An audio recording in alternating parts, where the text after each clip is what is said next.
Black Keys made a hit.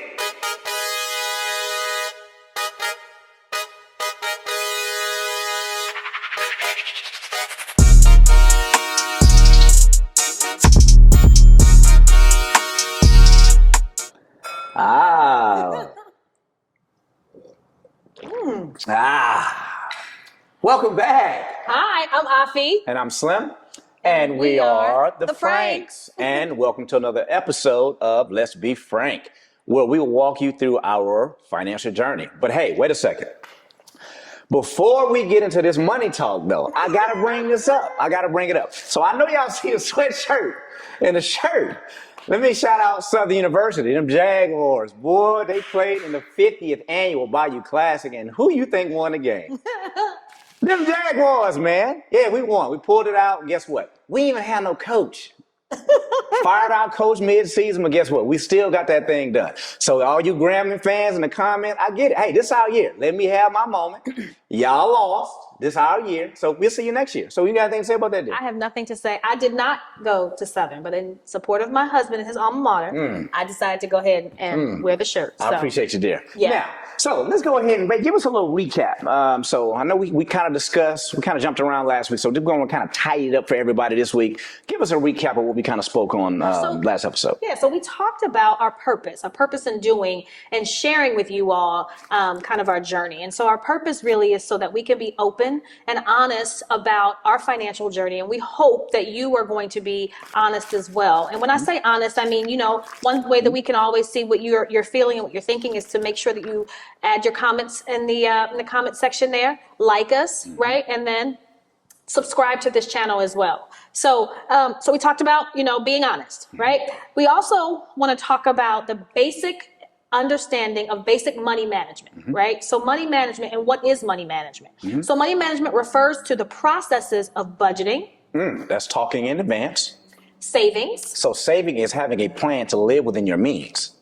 And spending and investing. And I say investing last because investing is something that I definitely want to make sure that we will talk about investing a little bit more, but something that you would do in our experience that you would do kind of on the back end. But anyway, let's talk about budgeting. What is budgeting? So being effective in your budgeting often refers to or involves setting a goal for generating revenue or saving a certain amount of money to, again, whatever your goals are or your objectives are. These are valuable lessons or valuable in anything that you do, right? Setting a budget really is going to help you be able to achieve what you need, what you're looking to achieve. Next, and so I did mention, in budgeting, it talks about savings, it talks about spending, right? And so that's where those two kind of play into this whole money management, right? So we talked about budgeting, we talked about savings, we talked about spending. So lastly, as I mentioned before, I did want to talk about investing. So investing involves taking a risk, right? You're either going to get something, you're going to gain something, or you're going to potentially lose. Correct. And so that's why I say investing is something that you may want to think about in that money management plan that you may have. You look at that at the end of it, right? Because that's something that we are going to talk about. I'm going to talk about that right now, actually. So in our experience, our investing actually happened in the beginning of our financial journey. And we looked at investing when we wanted to go and buy our first property, right? We actually went into it thinking we were going to buy our forever home. And we met a realtor who was extremely knowledgeable about investments and how to buy property and things like that. And so we were grateful. And he actually said, why are you buying your first home to live in? Like, buy an investment property. It could be your, retirement. And we were like, oh.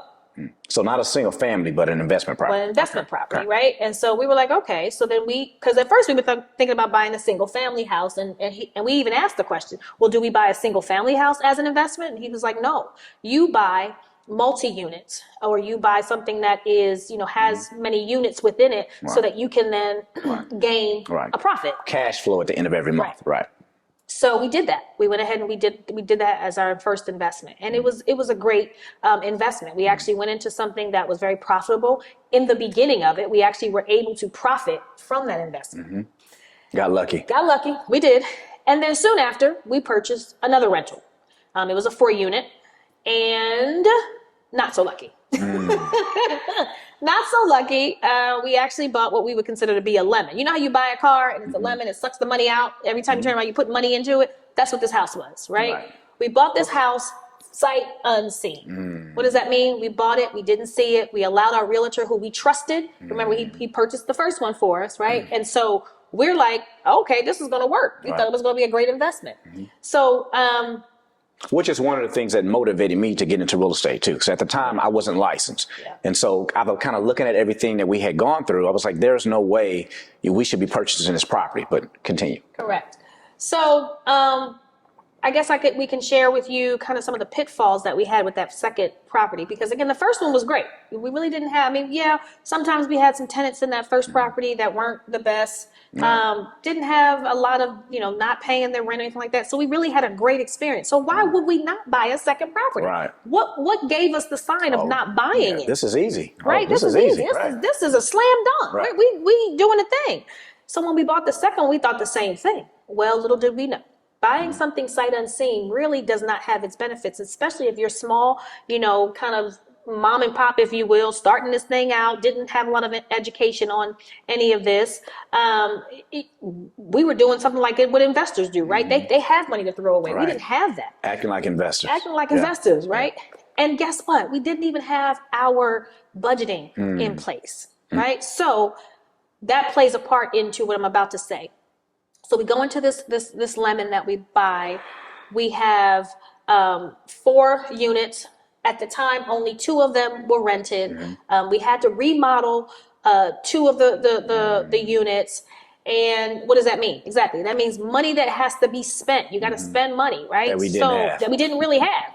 Now, we are profiting from property number 1. So now property number 1 is funding property number 2. Now, that's not always a bad thing, because a lot of people, that's what they actually do when they do investments, when they do buy multiple properties, right? That first unit or several units will fund into the next unit or whatever. So, but gosh, we did not realize that we were going to have to do so much work to these units. I mean, there was a fire that happened at one of the units that we didn't know anything about prior to us purchasing it. We had to fix all of that. We had to bring it up to code. Now we're dealing with contractors that are basically nickeling and diming us for every little thing. We had a contractor that just kind of bailed on us. We couldn't find him. Ended up going to jail. I mean, it was you name it. We had the nightmare when it came to contractors. And just to kind of piggyback on that, and so guys, is being Befrank, speech full transparency.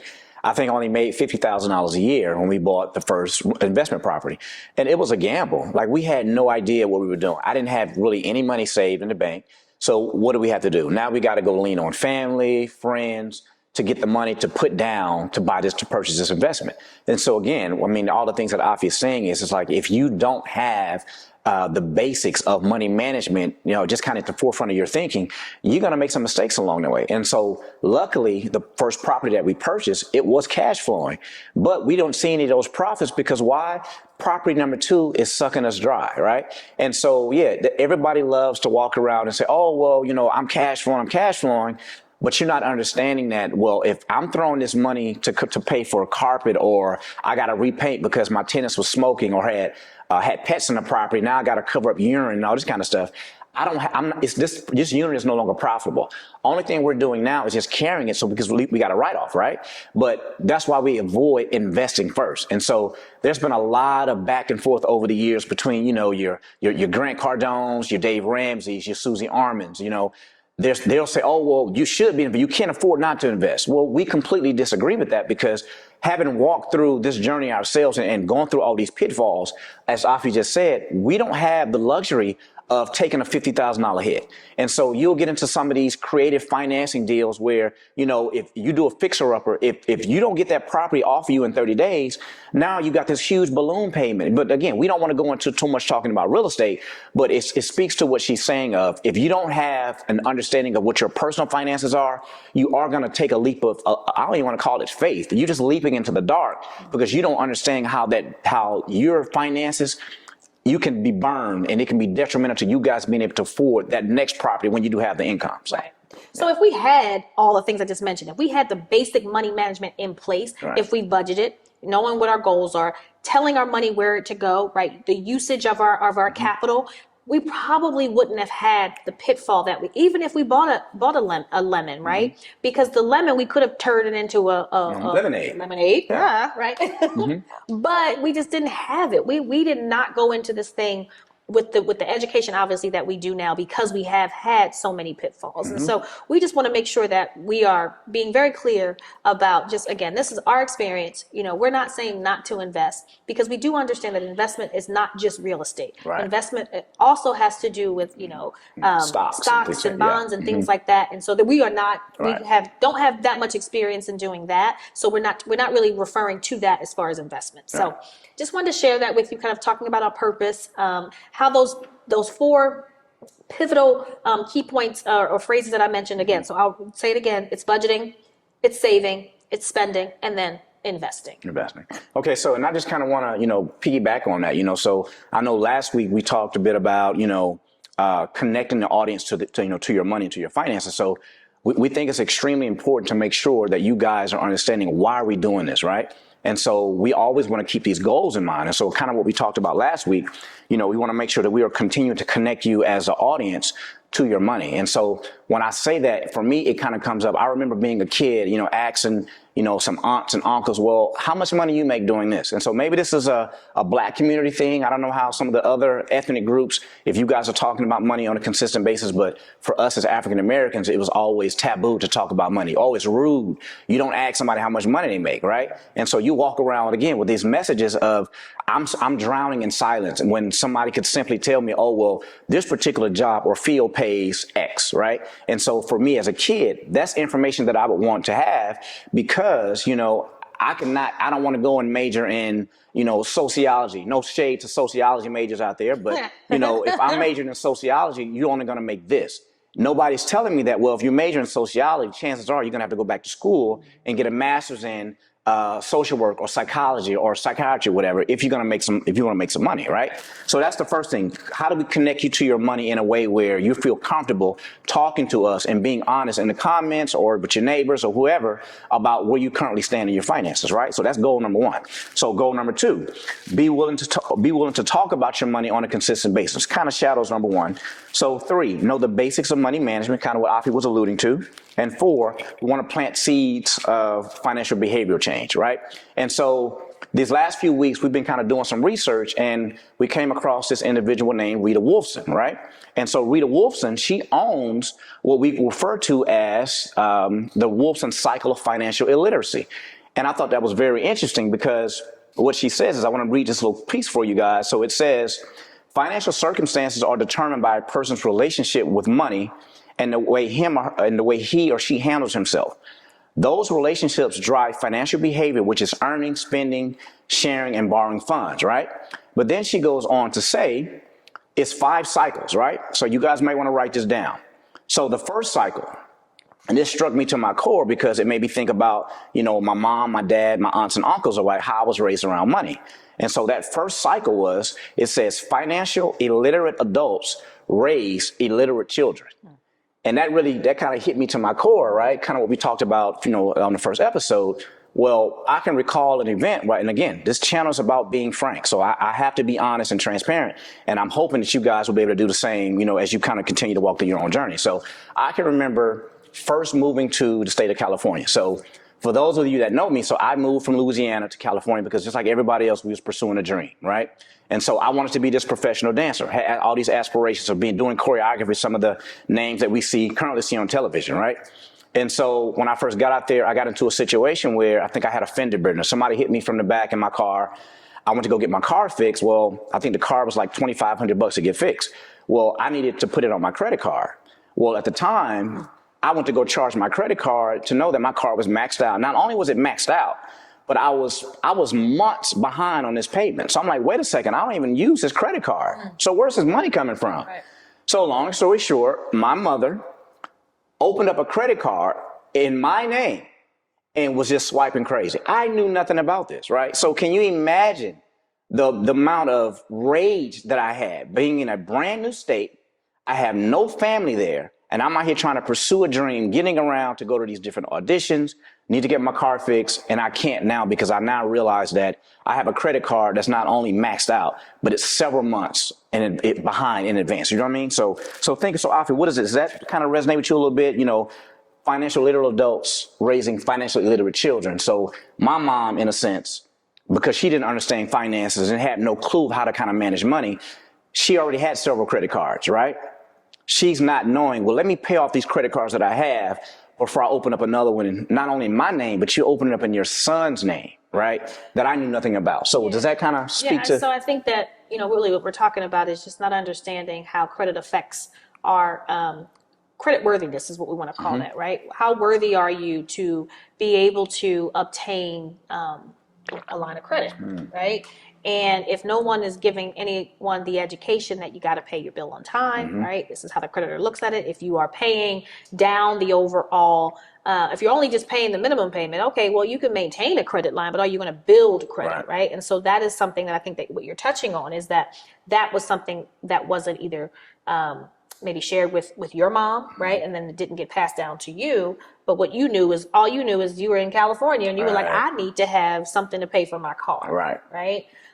So, you know, for me, I don't think that I had that experience, right? When it came to credit cards, like I understood I had to pay it. I was very much aware that I wanted to keep and maintain a good line of credit. I remember that, you know, like I mentioned before in the last episode, I got that first credit card when I was in college outside those tables, right? And I maxed out my credit card. And what I realized is, oh, I got to pay this. Oh, okay, right?